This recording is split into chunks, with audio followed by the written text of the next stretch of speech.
Kevin, I'd like to start with you. Question number one.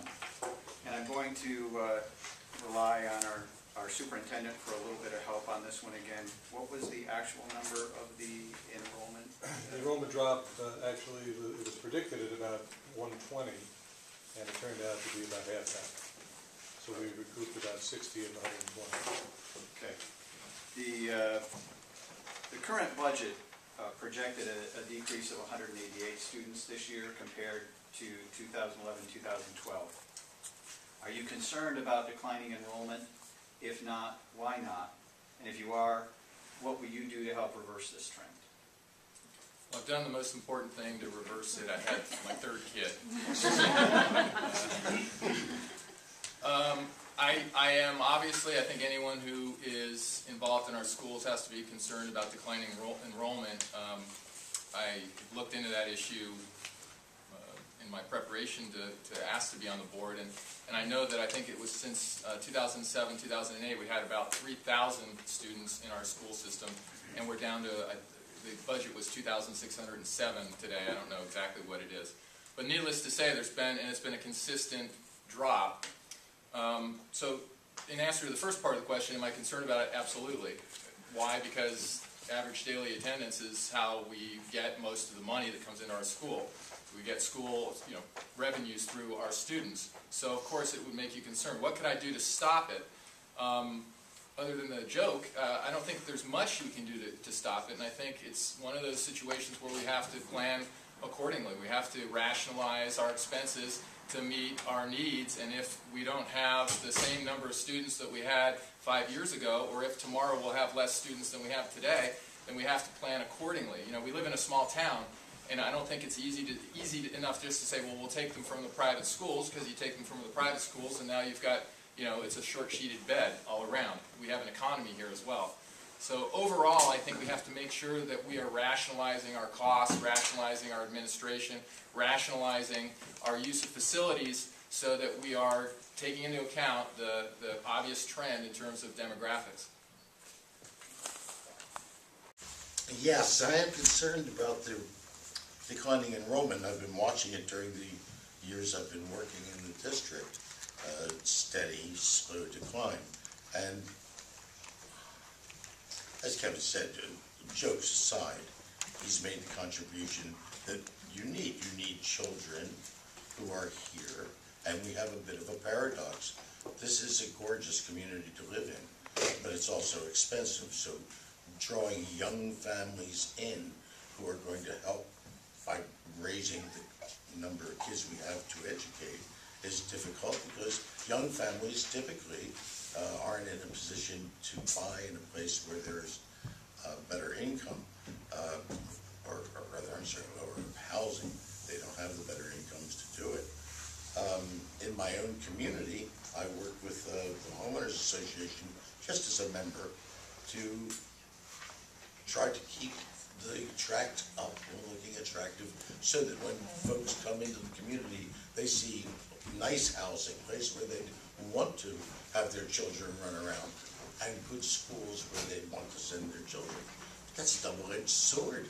As soon as you do something like that, you're raising the cost of that housing, and that's what you're trying definitely not to do. And once again, the obvious jokes are sticking out in front of all of us. No, I'm not going to go stand down on the street corner and put up a sign that says vote for so-and-so, or, oh, come live here, and wave them into the valley. But I don't have an answer this evening as to what to do to raise the size of the population of children. But there's no question that it is our number one priority, is to make the schools work effectively so that we produce a population that can go out and do good things. Thank you. Linda, I'll go next to you. Okay. Yes, we have a serious issue of declining enrollment. We have had some success at Summit School.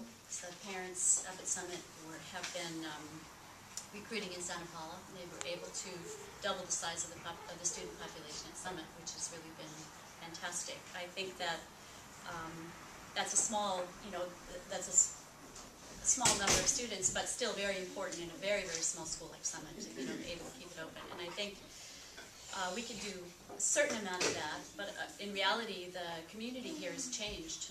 I moved here in 1978, and I think that I've seen that the emphasis of the community has shifted from a community-based economy to more of a tourist-based economy, and it's also become a very large retirement community. So I think that perhaps we need to approach the city and ask them for help. Like Bill says, more low-cost housing that families can afford. But we have to live within our means, and we're doing that.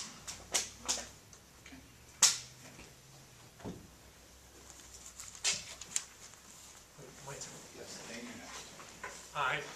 Clearly declining enrollment is a problem in terms of funding for the schools. Not only do we have fewer students, but the money that we receive that goes towards general services for all of the students is clearly cut, which tends to be really brutal after we've lost so much funding in the past. And later on tonight, I want to talk about that as well. But I think that there are some concrete things we can do both in a macro and a micro sense. And in a macro sense, making the community the kind of place that families want to live. I think activities like Ojai Day. Wasn't it great that we were able to continue on that great tradition, bring in people to see a great event? All of these great community events, I think, bring people in from outside of Ojai. They can see what a great place it was. 14 years ago, when our family came to visit the Valley, we just fell in love and didn't want to leave. So the more people who visit, I think the more people will stay. Specifically, in a more micro sense, related to the schools, I think the Summit example was fantastic, where parents, teachers could reach out to their friends and others and tell them what a great opportunity it was that their children could attend the Ojai Unified School District. When they found out about it, they eagerly agreed. I think the power of technology is something that we need to leverage more. I've had a number of talks with some of our staff and administrators, and I think that's a tool we can use to bring in families that are currently doing homeschooling, to give them additional services. And the private schools, sometimes I say we have more schools than we have people in the Valley, but a lot of them are bringing in foreign students, and I think there are exchange programs that could bring foreign students in and increase the number of students we have. So I think there are concrete things we can do. I think if we come together and brainstorm, we can come up with even more. And I've tried to start pushing some of those ideas, and I think we can continue to do that together.